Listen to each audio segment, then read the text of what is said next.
안녕하세요. 황야의 싸나고 토크 시간입니다. 네, 오늘의 황녀 사연은요.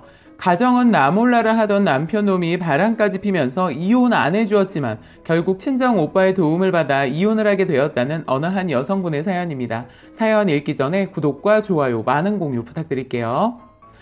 저는 꼴통 같은 남편놈을 상간녀한테 줘버리고 속 시원하게 살고 있는 여자입니다. 남편은 저랑 살면서 진짜 속을 많이 썩였어요. 이혼도 하려고 도장도 몇 번 찍었는데 끝내 이혼을 하지 못하고 오랜 시간을 같이 살고 있었어요. 이혼을 해주지 않으니까 속만 끓고 있었는데 나중에는 이 사람이 고맙게도 바람이 나서 그 사람한테 벗어날 수 있었어요. 전 남편을 짤막하게 소개를 하자면 가정에서만 엄청 자기 중심적이에요. 회사에서는 반대로 무조건 자기 일보다 회사 일이라면 만사 다 제쳐두고 회사 일에 목숨을 거는 사람이에요. 어느 정도이냐면 제가 일을 하다가 갑자기 쓰러져서 병원에 입원을 하게 되어서 보호자가 필요해서 남편을 호출했는데 병원이 떠나가라 소리를 지르면서 일하고 있는 사람을 불렀다고 화를 내는 사람이었어요. 이 사람은 아파도 나를 잡고 아파라는 식이었죠. 가족한테는 말도 안 되는 것을 요구하고 원했어요. 이딴 자식 보호자만 아니었으면 부르지도 않았을 텐데 이 새끼가 보호자로 있으니까 할 수 없었죠. 유독 가족에게만 그렇게 냉정하고 관심이 없었어요. 그러면서 왜 같이 사는지 모르겠고요. 왜 놓아주지 않고 끝까지 가자는지 이해가 안 되는 인간이었어요. 남의 눈이 무서워도 아닌 것 같고 그냥 무늬만이라도 가족이란 것을 가지고 있으면서 살고 싶었는지 이런 식이었어요. 어느 정도로 무심하냐면 집에 전기가 나가서 고쳐달라고 했더니 회사의 일이 더 급하다면서 그냥 출근을 해버리더군요. 그래서 할 수 없이 가까이 사는 친구 남편한테 부탁을 했어요. 친구 남편이 공사를 다 해주시고는 방에 전구가 나간 것을 보시고 그것까지 갈아 끼워주고 이것저것 손을 많이 봐주시고 가셨어요. 그러면서 남편 흉을 엄청 보더라고요. 이런 것은 빨리 손을 봐야 하는데 너무 방치해뒀다고 하면서 남편을 한번 보면 뭐라고 해야겠다고 하더군요. 이 정도로 무심한 남편이 다른 사람이 부탁하는 것은 한 걸음에 달려가서 다 고쳐줘요. 집 근처에 남편 친한 형이 살고 있었는데 갑자기 교통사고를 당하셔서 돌아가셨어요. 그 형 와이프가 혼자 되면서 집안의 모든 일을 저희 남편을 불러서 다 해결하는 거예요. 너무 웃긴 것은 그 언니가 부르면 한 걸음에 달려가서 해주고 오는 거죠. 기가 막혀서 저희 집 수도는 손을 못 봐서 물이 철철 흐르고 있어서 간신히 테이프로 감싸서 쓰고 있는데 그 언니 집 보일러 고장났다는 소리에는 반걸음에 달려가더라고요. 늘 싸움은 있었지만 이번 일은 정말 화가 너무 나서 참다 그날 대판 싸웠습니다. 자기 집에 왜 오는 거야? 내 집에 내가 오는 걸 가지고 뭐라고 해? 그럼 내가 내 집에 오지 어디가? 여기가 자기 집이긴 하는 거야? 생뚱맞은 말을 자꾸 해. 집에서 밥만 먹고 잘 거면 차라리 다른 데 가서 합숙이나 해. 도움 같은 거 안 줄 거면 이혼을 해주던가. 나도 다른 남자 만나서 도움이라도 받으면서 살아야 할 거 아니야? 야, 다 똑같이 다른 남자들도 자기 집에서 아무것도 안 해. 웃기고 지랄하네. 야, 네 주변에 너 같은 사람밖에 없는가 보다. 내 주위엔 남편들이 하나같이 다 자상해. 다 쇼하는 거야. 난 쇼라도 좋으니까 쇼를 하고 사시라고. 몰라, 피곤해. 그렇게 밖에서 힘 빼고 다니니까 피곤하지. 당신 집을 한번 둘러봐봐. 손볼 게 엄청 많은데 왜 고칠 생각을 안 해? 집 팔고 이사할 때 그때 수리할 거야? 예전처럼? 그래, 그러자. 피곤하다. 이렇게 대책 없는 말만 하더군요. 이 사람 집에서는 존재 가치가 없는 사람이에요. 이 사람 없어도 집안이 충분히 돌아가고도 남는데 자기가 우리 집안에서 뭐라도 되느냐 허세를 부리고 자기 잘난 맛에 살더라고요. 집안의 일을 전혀 도움도 주지 않으면서 폭풍 잔소리만 엄청나게 늘어나요. 그냥 집에 안 오는 게 도와주는 거예요. 이 사람이 퇴근하고 나면 집안이 엄청 시끄러워요. 다음날 출근할 때까지 잔소리를 하는 사람이라서 저희는 아침에 얼른 밥을 먹고 상만 차려놓고 다들 서둘러 나와버려요. 그러면 혼자 두고 나가버렸다느니 하면서 엄청난 잔소리를 일하고 있는 저한테 퍼붓는 거예요.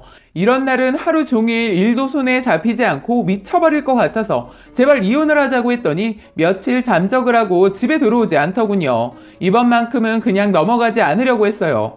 그래서 남편이 회사 일이라면 자다가도 벌떡 일어나는 사람이라 회사는 갔겠지 하는 마음에 남편 회사에 가보니 세상에 이놈이 미리 회사에서 휴가를 당겨서 썼더라고요. 예전엔 집에 들어오지 않는 것이 더 좋아서 그냥 신경을 쓰지 않아서 휴가를 당겨 쓰는 줄도 몰랐어요.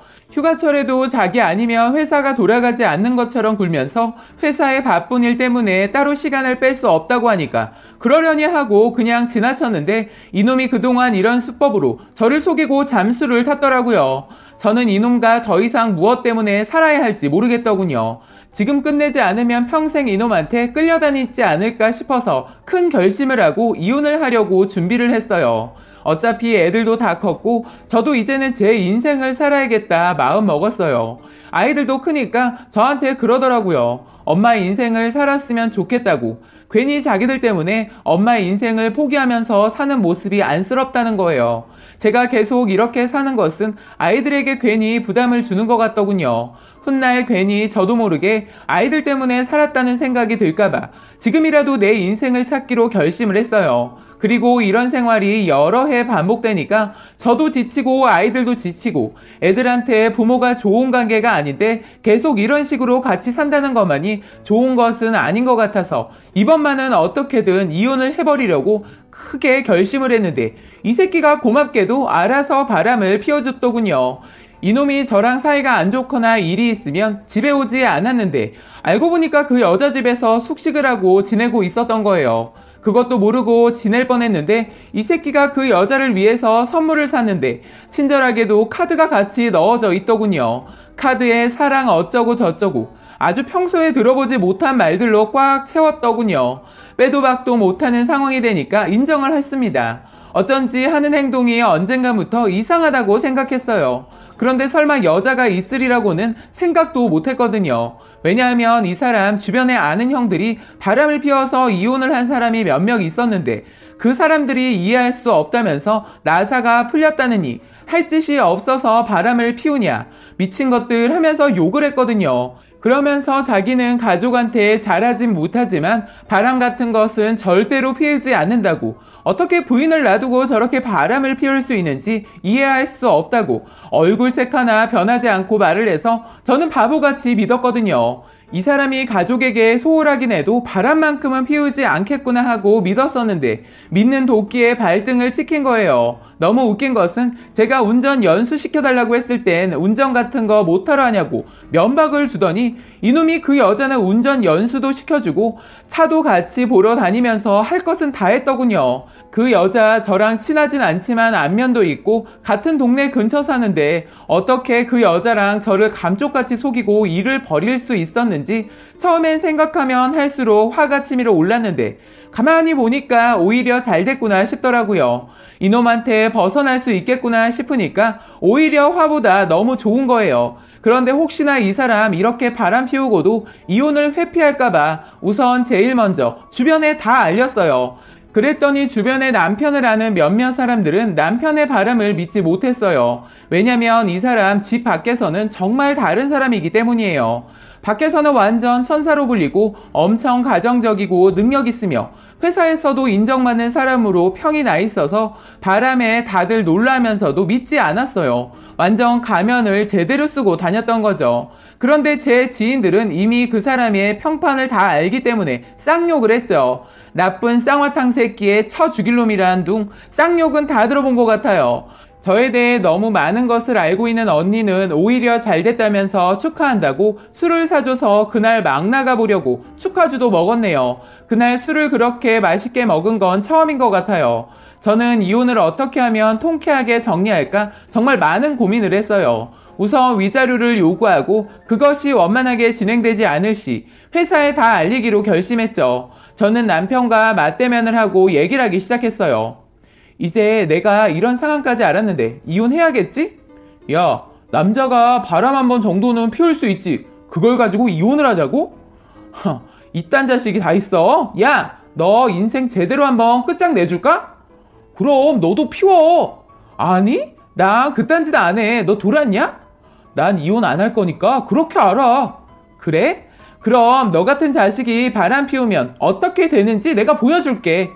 저는 제일 먼저 남편 회사에 전화해서 사장한테 남편의 바람 사실을 알렸고, 회사에서는 남편의 이미지 때문인지 주변에서는 충격이 컸는지 난리가 났고, 이놈은 회사에서 일하다가 도중에 집에 와서는 저한테 따지고 들었어요. 야, 너 정말 이혼을 하자는 거야? 하면서 버럭 화를 내더군요. 이놈은 집에 저 혼자 있는 줄 알고 자기가 하고 싶은 말과 행동을 했어요. 이 쌍화탕년이, 야, 감히 회사에 알려? 하면서 갑자기 달려들어 제 목을 잡더니 벽으로 밀치면서 저를 위협했어요.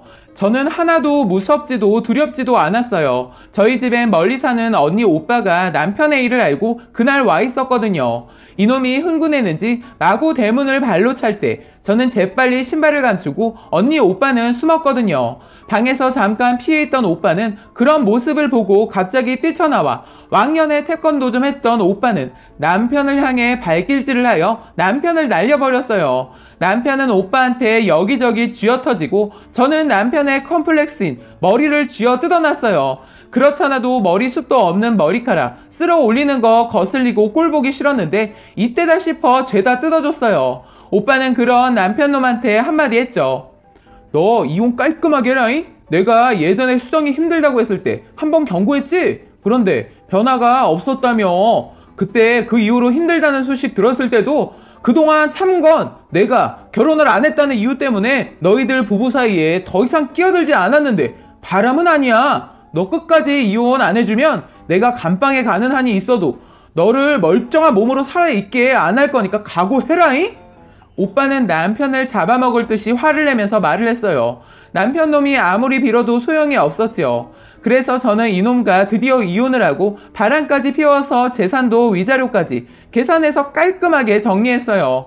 나중에 시댁에선 난리가 났지만 당신 자식이 잘못을 저질렀기 때문에 끝까지 어쩌지는 못했어요. 나중에 들은 소식으론 남편놈 그 여자랑 사는 줄 알았더니 이용만 당해서 버려지고 그 여잔 다른 남자랑 산다고 들었어요. 바보 같은 자식. 그러니까 있을 때 잘했어야죠. 라고 사연 올려주셨습니다. 오늘의 사연 여기까지였고요. 많은 공유와 여러분들의 생각이나 느낀 점이 있다면 댓글로 표현해 보시기 바랍니다.